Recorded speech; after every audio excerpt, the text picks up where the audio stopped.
복되신 여러분에게 오늘도 주 예수 그리스도의 은혜와 평강이 충만할 수 있기를 바랍니다. 오늘 살피는 욥기 본문은 소발의 말의 내용입니다. 그러니까 욥의 친구들이 엘리바스, 빌닷, 소발 이 순서대로 욥에게 한마디씩 하고 욥이 또 답변하는 가운데서 이제 두 번째 라운드에 소발이 나타나게 됩니다. 등장합니다. 그러니까 친구들로는 이제 엘리바스, 빌닷, 소발, 엘리바스, 빌닷, 다시 소발. 그래서 여섯 번째 이해가 됩니다. 이 소발의 주장은 이전에 했던 엘리바스나 빌닷, 즉 욥의 친구들 주장과 별반 다를 것이 없습니다. 현세적인 인과응보론에 따라 욥이 지금 고난을 받고 있다라는 주장에서 한치도 변화가 없죠. 그런데도 얼마간의 약간의 차이를 보고 있는 부분이 나타납니다. 그것은 뭐냐면 소발이 악인에게 있어서 일정한 시간, 일정한 정도의 번영은 누릴 수 있다는 사실을 인정하고 있기 때문이죠.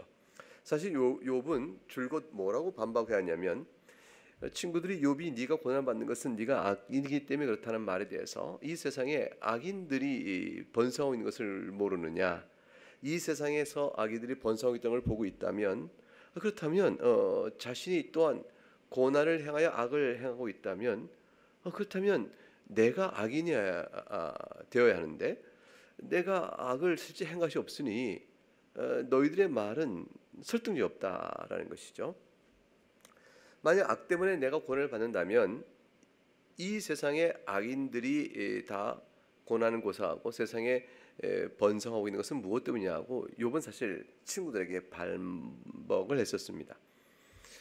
그런 말에 대해서 친구들은 그럼에도 불구하고 욥 네가 스스로 악인됨을 인정하지 않고 있다라고 욥에 대한 숨겨진 악 또 고백해서 악을 드러내라고 밀어붙였죠. 빌닷도 처음에 다 그렇게 했습니다.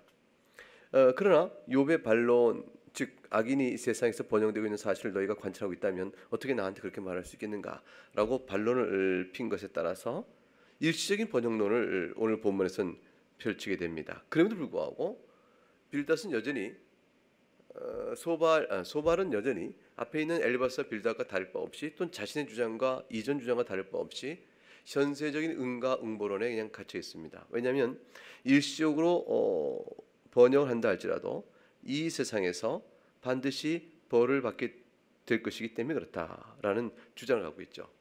이 말은 가만히 보면 욥의 경우에 적용해 보면 사실 욥은 더 이상 소망 없다, 꼭 이런 말처럼 들립니다.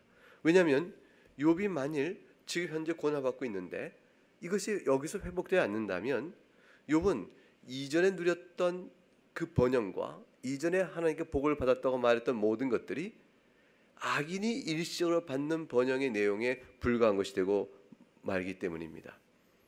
욥은 이런 모든 주장에 대해서 받아들일 수가 없고 오히려 친구들이 무정한 자요, 어떻게 욥을 향하여 그렇게 대하면서도 부끄러워하지 않을 수 있겠는가라고 욥이 이 말을 하자 이 소발은 오히려 욥이 자신들의 충고를 받아들이지 않고 자신들을 향하여 무정한 자라고 말하는 것 때문에 소발의 감정이 더 분노가 치밀게 됩니다. 욥이 말하기를 어찌 내게만 허물이 있겠느냐, 내게 허물이 있다면 너희에게도 있는 것이요, 그러므로 너희가 인과응보에 따라 내가 고난받는다고 말할 수 없다.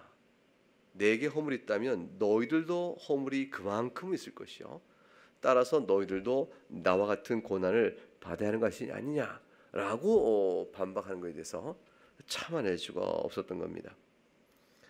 그러니까 욥이 자신이 받는 고난을 통해 자신의 죄인됨을 고백하기는 고사하고 자신을 의롭다 말하며 친구인 우리들도 욥과 같이 고난을 받아야 마땅할 만큼 죄인이다, 아니면 욥은 그만큼 우리만큼은 죄인이 아니다, 이렇게 말하고 있는 것과 같게 되기 때문에 결국 친구들은 분을 내게 된 겁니다. 더 나아가서 욥이 말하죠. 자신이 좀 억울하다, 하나님 앞에서 내가 왜 이렇게 고난을 받는지 그 까닭을 알 수 없으므로 하나님께 묻겠다, 자신의 억울함을 하나님께 토로하겠다, 이렇게 말을 하는데, 그렇다면 욥의 형편을 억울하게 만드신 하나님이 불의한 분이 되어지는 것이요, 그렇게 되어지면 하나님을 신성 모독하는 것이라 이렇게 생각하게 되어졌습니다. 즉 하나님의 불의함을 인정하고 온 세상에 내가 욥을 인과응보의 원리 따라 다른 것이 아니다라고 하나님이 인정하게 되는 그 순간 하나님은 불의한 자가 되고 욥은 의로운 자가 되어지는 역전이 벌어지고 그것을 욥이 바라고 있듯이 말한다고 생각해서 욥에게 그것은 신성 모독이다. 어떻게 그럴 수 있는가라고 말을 한 겁니다. 이와 같은 논방이 계속되는 가운데 욥은 친구들에게 어찌 나를 그렇게 무정하게 대할 수 있느냐, 자신을 불쌍히 여겨달라라고 어찌 너희가 하나님인 것이신 것처럼 나를 향해 그렇게 박해하느냐고 호소를 했습니다. 친구들이 이런 욥의 간절한 감정적 호소요, 눈물의 호소를 들었을까요? 사실 소발에 오늘 욥기 20장에 나와 있는 본문을 보게 되어지면 전혀 그렇지 않은 것을 알 수가 있습니다. 1절부터 3절 말씀을 읽어보면 이렇습니다. 나아만 사람 소발이 대답하여 이르되 그러므로 내 초조한 마음이 나로 하여금 대답하게 하나니 이는 내 중심이 조급함이니라. 내가 나를 부끄럽게 하는 책망을 들었으므로 나의 슬그러운 마음이 나로 하여금 대답하게 하는구나. 욥이 인정을 하지 않는 것을 보고 내 마음이 몹시 상처를 입고 그래서 내가 이렇게 말할 수밖에 없구나. 욥이 도리어 나를 책망하니 도리어 나를 모욕 주고 있으니 나의 슬그러운 마음, 즉 욥의 상황이 어떠한지를 신학적인 지식에 근거하여 내가 판단 내리고 있는 이 확고부동한 진리의 확신, 이런 이 풍부한 나의 지혜의 마음이 너에게 말하지 않을 수가 있겠느냐. 그게 지금 소발이 첫 입을 열어 하는 말입니다. 이 말은 소발이 자신의 뜻에 자신의 판단에 거스르는 말을 받을 생각이 없다는 뜻이죠. 이렇게 욥이 의인일진데 그래서 자기 교제를 했는데 이 생각할 수 없는 너무나 큰 권한을 받는 거 보게 되어지면 혹시라도 우리가 지금 알고 왔던 악인이 벌을 받는다라는 것에 대한 하나님의 섭리에 대한 이해가 혹시 잘못된 것이 아닌가, 이런 생각을 가질 법도 한데 그런 생각조차를 가질 만한 마음의 여유가 없습니다. 마음이 말하자면 완고한 거죠. 마음이 뭐냐면 완악한 겁니다. 자신의 판단에 따라 마음이 굳어져 있는 것입니다. 그런 것을 가리켜서 강팍한 마음이라 합니다. 악인들은 하나님 앞에서 그렇게 마음이 굳은 자죠. 주님의 교훈을 듣고도 자신의 마음을 자기 마음의 생각을 살필 생각을 하지 않습니다. 하나님 말씀이 자신을 뭐라고 하면 자기 마음속에 오히려 모욕감을 느끼게 됩니다. 왜냐하면 자신의 생각이 옳다는 확고한 진리가 있기 때문에 누군가 하나님의 말씀을 뭐라고 얘기하면 거기에 대해서 반발을 하게 되어집니다. 악인이라면 원래 진리를 모르니까 하나님의 말씀 듣고 그렇게 반발할 것이라 생각하겠지만 진리를 구하는 자요, 진리를 아는 자라고 하는 자들이라면 자신들이 이미 갖고 있는 좁은 지식, 이미 갖고 있는 약간의 지식 때문에 넓고 깊고 더 큰 신비한 하나님의 지식의 분량을 보지 못한 채 자기의 고집을 내세우게 되니 결국 그도 배우지 못하는 자가 되어집니다. 모든 신자는 이미 하나님의 말씀을 다소간에 알고 있습니다. 그렇지만 우리가 약간의 하나님의 지식을 알고 있다 할지라도 어떤 상황에 대하여 하나님이 다스려가는 섭리의 부분을 생각할 때는 우리가 참으로 지식이 없고 무지하니 하나님의 손길을 바라보고 엎드리는 겸손함이 있어야 합니다. 과연 우리가 아는 말씀의 지식도 정확한가라는 것을 돌아보는 그런 겸비함도 있어야 되죠. 베레아에 있는 사람들이 데살로니가에 있는 사람보다 더 너그러웠다. 그래서 이 사도행전 17장 11절에 나오는 말씀인데 그 까닭은 뭐냐면 그들이 간절한 말씀을 받고 그 다음에 이게 중요합니다. 이 말씀이 과연 그러한가를 날마다 성경을 상고했다. 그들은 알고 있는 지식으로 모든 걸 결정낸 사람이 아니고 새로운 말씀을 들으면 그것이 과연 하나님의 말씀이요 이전에 하는 말씀은 어떤지 자기들이 바로 알고 있었는지 살피는 그런 노력을 그치지 않았다는 걸 볼 수가 있습니다. 결국 하나님의 말씀이 땅에 떨어져 씨앗을 맺고 자라려면 열매 맺으려면 좋은 땅에 떨어져야 한다라고 말씀하신 마태복음 13장 23절의 주님의 말씀과 같은 맥락을 볼 수가 있습니다. 욥의 친구들은 하나님에 대한 섭리와 철학적 나름의 신학적 지식이 있었지만 매우 적은 지식이요 그것을 전부 다 하나님의 하시는 일을 판단할 수 없음에 불구하고 욥의 사정과 욥의 말에 대하여 듣고 자신의 판단들이 어떤가를 돌이켜볼 마음의 여지를 전혀 갖지 않은 채 그 가진 약간의 지식 위에 마음이 굳어진 사람들이었습니다. 완고한 사람들이었던 것이죠. 그런 바탕에서 이제 소발은 4절 이하부터 악인이 일찍 번영한다, 그럴 수 있다라는 사실을 제시하면서 그러나 종국에 멸망한다라는 현세적 인과응보의 논리를 다시 한번 펼쳐가게 되어집니다. 4절 말씀을 보겠습니다. 4절 5절 두 절 읽어보죠. 네가 알지 못하느냐, 예로부터 사람이 이 세상에 생긴 때로부터 악인이 이긴다는 자랑도 잠시요 경건하지 못한 자의 즐거움도 잠깐이니라. 욥, 자네는 이 세상에 악인도 번성하는 경우가 있으니 자네가 받는 고난이 죄의 형벌에서 온 것이 아니라고 말하냐만, 악인의 번성이라는 것이 도대체 무엇인가? 그들의 자랑은 잠시요 즐거움 잠깐뿐인 것이 아닌가? 지금 이렇게 반문 이제 소발이 욥에 대해서 말하고 있는 겁니다. 소발이 지금 맞는 얘기를 하는 것일까요? 사실은 내용적으로 보게 되면 악인이 번성할 수 있다는 사실은 성경에 증거되고 있는 내용입니다. 예레미야 12장 1절에 여호와여, 내가 주와 변론할 때에는 주께서 의로우시니이다. 그러나 내가 주께 질문하옵나니 악한 자의 길이 형통하며 반역한 자가 다 평안한 무슨 까닭이니까? 즉 악한 자가 형통하고 반역한 자가 다 평안한 일도 있으니 이게 도대체 무슨 까닭입니까? 라고 묻는 일이 있습니다.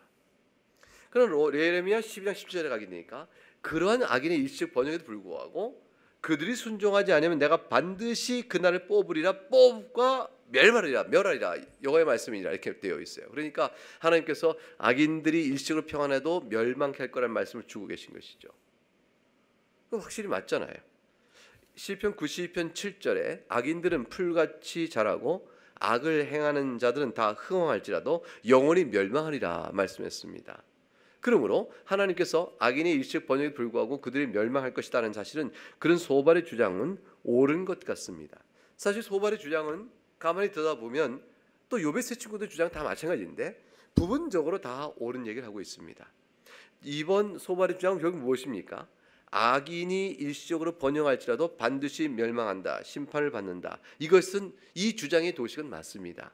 그런데 그 심판이 어떤 식으로 어떻게 이루어지는 것인가? 현세 이루어지는가? 내세 이루어지는 것인가? 종말에 이루어지는 것인가? 아니면 악을 행하자마자 바로 또 심판하고 사시는가? 이 등등의 모든 일들은 다 하나님의 주권적 섭리에 속한 일이에요.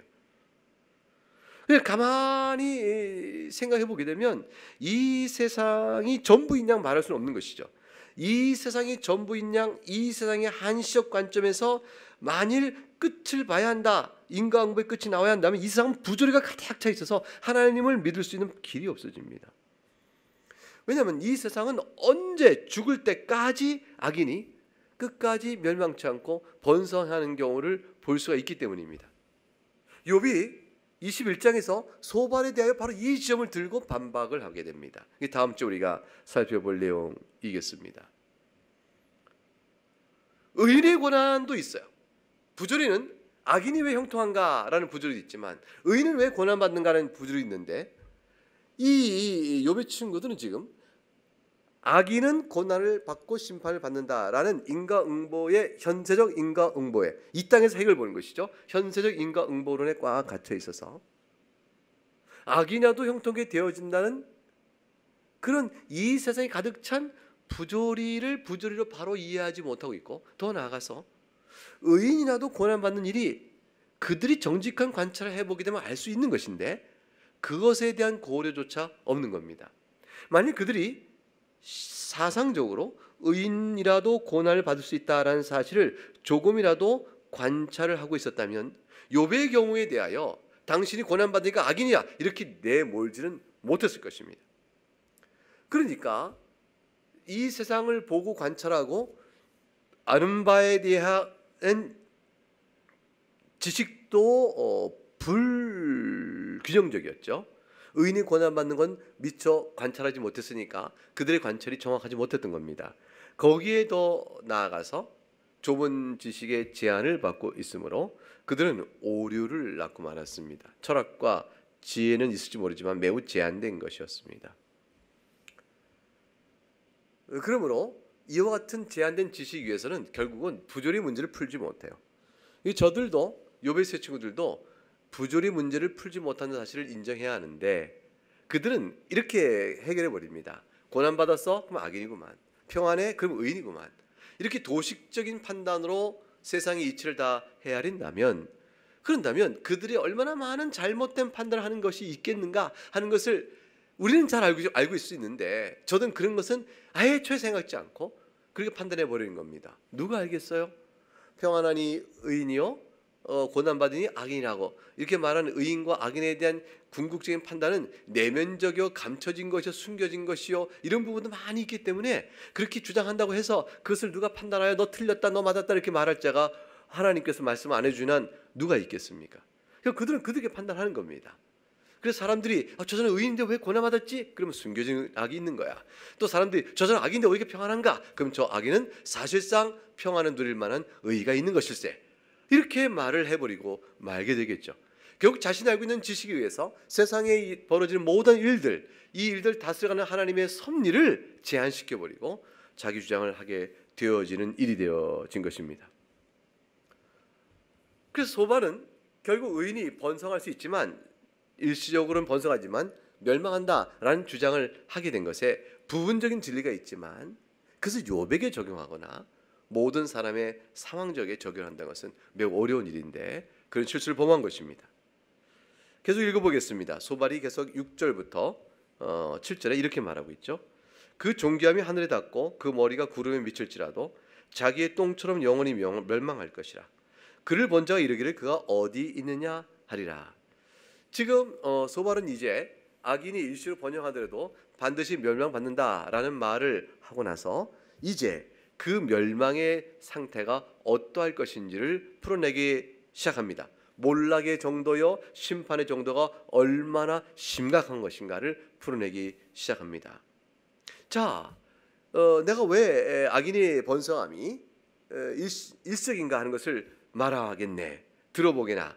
악인의 존귀함이 설령 하늘에 닿았다 하고 6절이죠. 그 머리가 구름에 닿았다 할 만큼 교만하고 또 탐욕스럽고, 그래서 실제로 많은 사람이 인정을 받는다 할지라도, 그러나 그들이 탐욕과 자기 교만에 따라 높아지고 높아질수록 한순간에 확 멸망하는 일이 있게 될 것이요, 그 몰락의 정도는 하늘에서 똥이 되는 상태처럼 낮아질 것이라. 하늘은 사람이 표현할 수 있는 가장 높은 위치입니다. 똥은 사람이 취급할 수 있는 가장 비천하고 더러운 것이, 그렇게 몰락의 정도가 극과 극에 이를 것이라고 말을 합니다. 세상에서 가장 비천하고 추한 상태가 되고 말 것이라.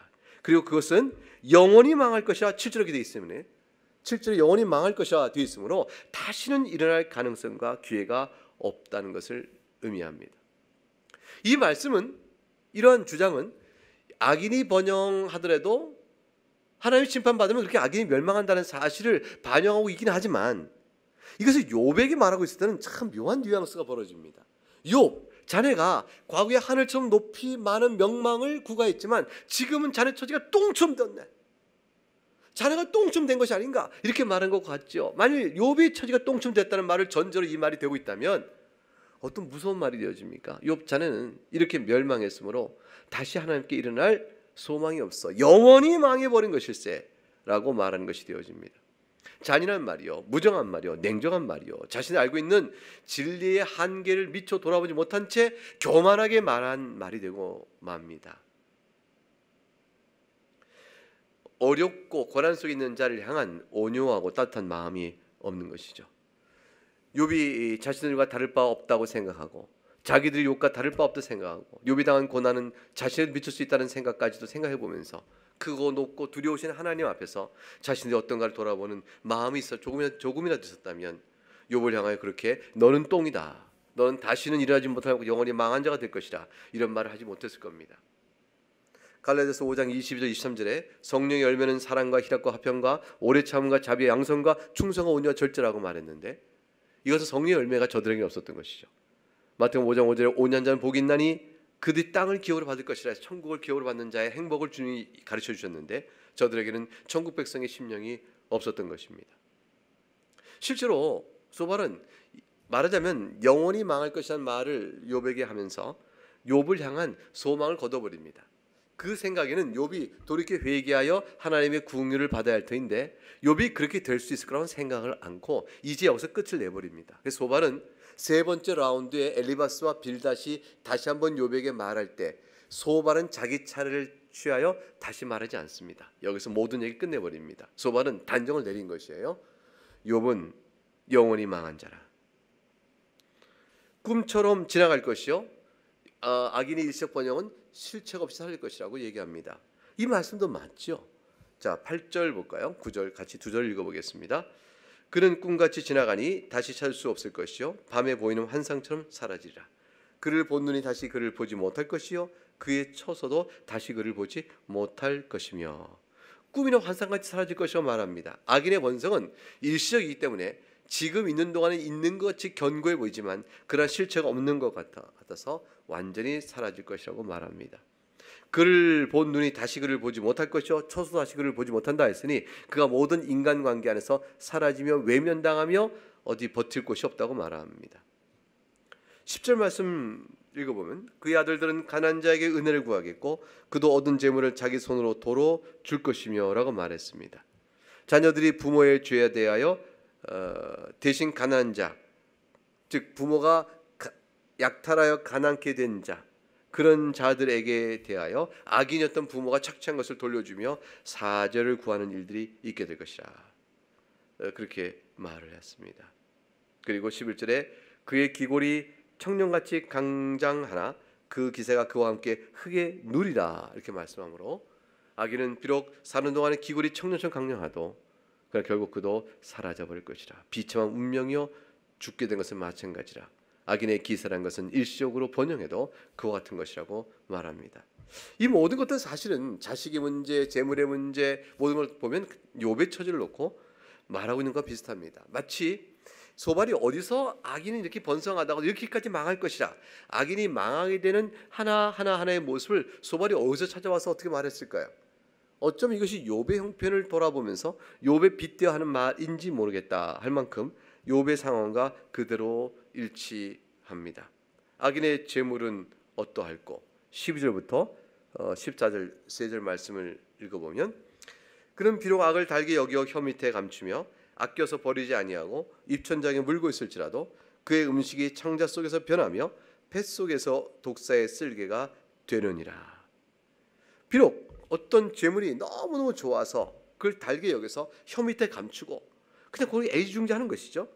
여러분 이거 어떨 때 그래요? 옛날 어릴 때 눈가시 사탕 큰 거 하나 이렇게 먹으면 입에 넣고 누가 뺏을랴 어떠랴 혀 밑에 넣고 나 없다 이렇게 말한 다음에 혼자 꺼내서 즐겁게 먹었던 그것처럼 달콤하게 여기는 겁니다.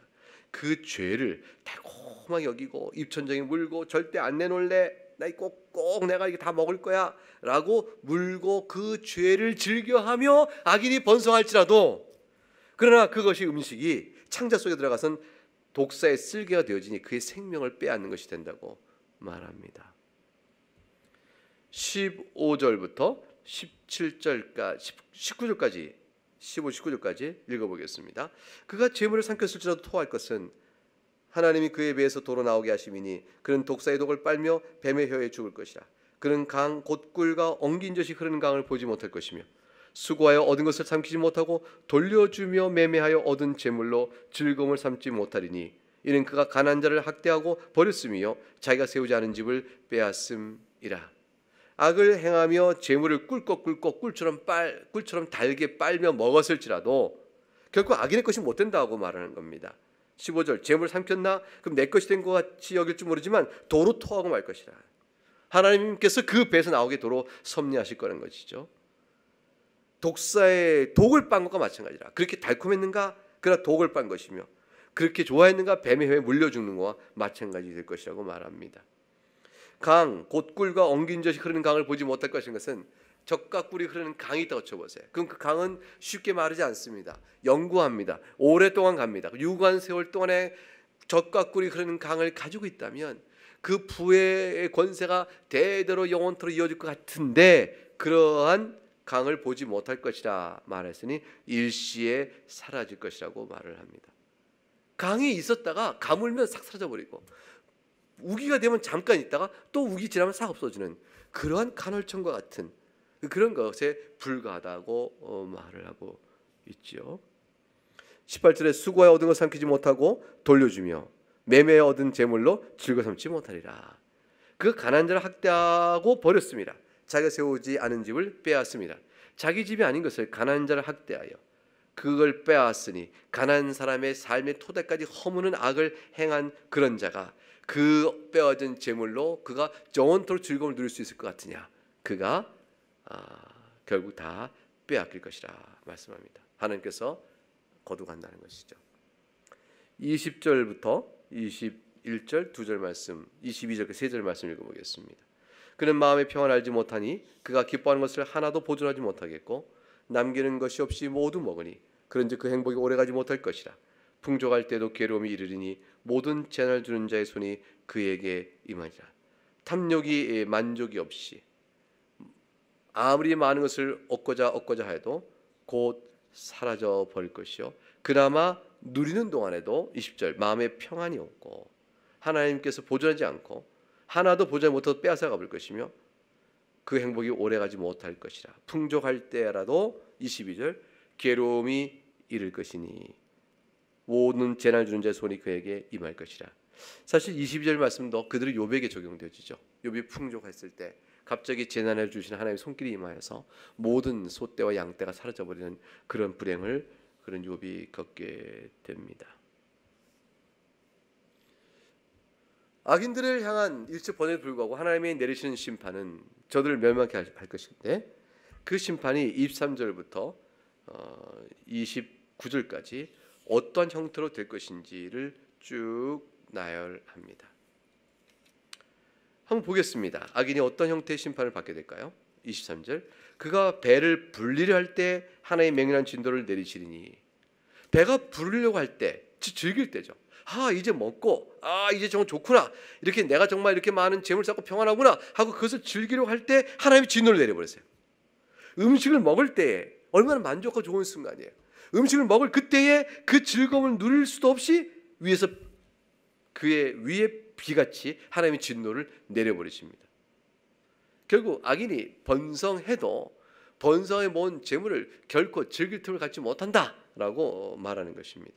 24절 그가 철병기를 피할 때는 놋 화살을 쏘아 꿰뚫을 것이요 그가 창으로 싸웁니다. 칼로 싸웁니다. 그 병기가 찌를 뻔한 걸 싹 피했습니다. 그리고 휴 살았구나 싶을 때 멀리서 화살이 훅 날아와 그의 심장을 꿰뚫어 버립니다.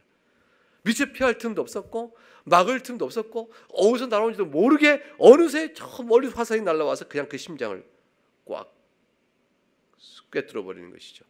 하나님의 재앙은 자신이 그런 정도의 재앙은 피할 수 있어 어려움이 닥쳐올 때 악인이 그 정도는 내 재물로 막지 그 정도 내 권력으로 막지 그 정도 내 지식으로 막지 어떤 상황을 피할 수 있어 라고 그때그때 꾀와 힘을 내 온갖 것으로 그 어려움을 재난을 이기려고 해도 그러나 한계가 있는 것이죠. 그러나 어느 순간에 엎친 덮친대로 확 날라오는 놋 화살은 피할 수 없이 망하게 된다. 사실 욥의 경우도 그랬잖아요. 욥이 사실 재물이 있었기 때문에 약간의 재물의 손실은 다른 재물을 메울 수 있지만 재물이 한순간에 하늘에서 불이 내려서 떨어져 버리는 것입니다. 그래 다 잃어버릴 수밖에 없게 되는 것이죠. 피할 수가 없게 됩니다. 25절에 몸에서 그의 화살을 빼낸 즉 번쩍번쩍하는 촉이 그의 쓸개에서 나오고 큰 두려움이 그에게 닥치느니라. 몸에서 화살을 빼냈습니다. 이 재앙의 상처가 아무리 크지만 그래도 난 목숨은 건질 수 있을 거야. 이제 이걸 빼냈으니까 하고 생명을 건진 것 같으나 건지려고자 애를 쓰나 그러나 촉이 그의 쓸개에서 나오고 큰 두려움이 이 닥치니 결코 그 징계를 피하여 그 심판을 피하여 생명을 스스로 보존할 수는 없는 것이라. 26절 큰 어둠이 그를 위해 예비되어 있고 사람이 피우지 않은 불이 그를 멸하며 그의 장막에 남은 것 해치리라. 사람이 피우지 않은 불, 큰 어둠이 예비되어 있고 하늘에서 내린 불 아니겠어요?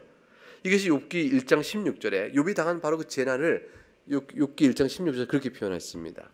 그가 아직 말하는 동안에 또 한 사람이 와서 이르되 하나님의 불이 하늘에서 떨어져서 양과 종들을 살라버렸나이다. 나만 홀로 피하였으므로 주인께 아래로 왔나이다. 하늘에서 불이 떨어져서 양과 종들을 다 살라버렸다. 욥이 경험한 바로 그 내용인데 26절에 소발이 얘기합니다. 악인이 당할 마지막 심판 속에서 사람 피우지 않은 불이 그를 멸하며 그의 장막에 남은 것을 해치리라 그랬습니다. 결국은 소발의 이 모든 얘기는 욥이 당한 형편을 놓고 말하는 것 같은 거예요. 욥이 당한 모든 형편을 묘사하고 있는 것 같은 거죠. 그런 묘사를 통해서 결국 소발은 악인의 멸망을 말하지만 이걸 이미 당해버린 욥은 결국 소발의 말에 따르면 뭡니까? 너는 이제 끝났다라는 거예요. 끝났다. 영원히 버림받았다. 너는 악인이다. 결정을 내버린 것이죠. 27절에 하늘이 그의 죄악을 드러낼 것이요 땅이 그를 대항하여 일어날 것인지. 하늘과 땅은 모든 악인들의 악행을 증거하는 증인으로 소환되어 갑니다. 모세가 일찍이 하늘이여 들으라 땅이여 들으라 라고 말함으로 이스라엘이 가나안 땅에 가서 패역한 일을 하게 될 것에 대한 증인으로 소환합니다. 과연 이스라엘 백성이 가나안 땅에서 악을 행하자 이사야 선지자가 그 말하기를 하늘이여 들으라 땅이여 들으라 하고 하늘과 땅을 다시 소환합니다. 그리고 이스라엘의 모든 악행들이 얼마나 하나님의 우상 숭배와 죄를 범했는가를 하늘과 땅을 불러서 증인으로 세우죠. 지금 소발이 지금 말하죠. 27절 하늘이 그의 죄악을 드러낼 것이요 땅이 그를 대항하여 일어날 것인즉 악인이 나중에 멸망할 때 자신이 아무리 변명해도 이 하늘과 땅 아래 있는 모든 일들은 하늘과 땅이 증인이 될 것이므로 변명할 수 없을 것입니다. 이 말은 맞아요. 과연 그런데 하늘과 땅이 욥에 대해서 뭐라고 말할 것인가? 자기들에 대해서 뭐라고 말할 것인가? 이거에 대한 신중성과 돌아봄이 없는 것이죠. 28절 그의 가슴이 떠나가며 하나님의 진노의 날에 끌려가리라. 29절 이는 악인이 하나님께 받을 분깃이요 하나님이 그에게 정하신 기업이니라. 이 말은 뭐예요? 욥 네가 회개치 아니하니 네가 옳다고 말하니 네가 과연 악인일진데 네가 당한 이 모양과 처지와 이것이 바로 당신의 기업이요 분깃이요 라고 말하는 것입니다. 자, 오늘 본문을 통해서 우리는 무엇을 생각하고 무엇을 봐야 될까요? 깨달을 반 첫 번째 내용은 이런 악인이 당할 형편과 운명에 관한 소발의 모든 말들은 악인이 한시적으로 형통하더라도 필연적으로 파멸을 당한다라는 믿음을 근거로 말한 겁니다. 한시적으로는 번영을 누려도 필연적으로 멸망을 당한다. 이 필연적인 것이 현세적 기간이 아니라 종말론적 입장까지 나갔다면 하나님께서는 언제라도 그가 정하신 때에 심판을 내리시는 말로 바뀌어졌다면 소발의 말은 잘못된 말이 아닐 겁니다. 근데 이것을 현세적 인과응보에 따라서 일시적으로 번영해도 심판을 받는다라고 말하며 욥의 사정으로 그대로 적용하는 데 문제가 있는 것이죠. 욥이 한시적으로 번영했으나 네가 지금 이렇게 멸망에 이르렀구나. 따라서 소발은 이제 욥에게 회개하라. 회개하면 하나님께서 너를 다시 한번 긍휼히 여기시고 회복시켜 줄 것이 아니냐라는 것에 대한 희망적 메시지를 조금 더 남겨놓지 않고 있게 됩니다. 욥은 궁극적인 파멸의 모습을 보이고 있다고 소발은 결론을 내려버린 겁니다. 그래서 요 소발이 말한 내용 속에서 악인이 일시 번영해도 결국에 멸망하게 된다라는 그 표현들의 묘사가 욥의 형편을 그대로 따와서 말한 것처럼 보이고 있는 것이죠. 결국 악인을 벌하시는 하나님의 심판은 옳은 것이죠. 그 얘기를 주장한 소발은 맞습니다. 그러나 그것을 현세적이라는 제한 안에서 욥에게 적용하는 잘못을 범하고 만 것입니다. 그렇기 때문에 설령 악인을 행해서도 하나님께서 오래 참으시고 악인을 행해서도 용서의 메시지를 통해서 그를 돌이켜 회개하기를 기뻐하시는 하나님인 줄을 보지 못하고 의인인 자가 받는 고난에 대해서는 더욱더 알지도 못하면서 하나님의 용서와 사랑과 또 심판마저도 미루시는 하나님의 오래 참으심에 대해서는 전혀 알지 못한 채 하나님의 오해도 한창 오해하여 하나님의 섭리도 한창 오해하여 욥에게 강하고 매정하고 무서운 정죄의 독서를 퍼부는 죄를 범하게 된 겁니다. 하나님께서 어떻게 섭리하는지 내가 지식이 미처 부족했기 때문에 그런 것이라 라고 말해서 소용없습니다.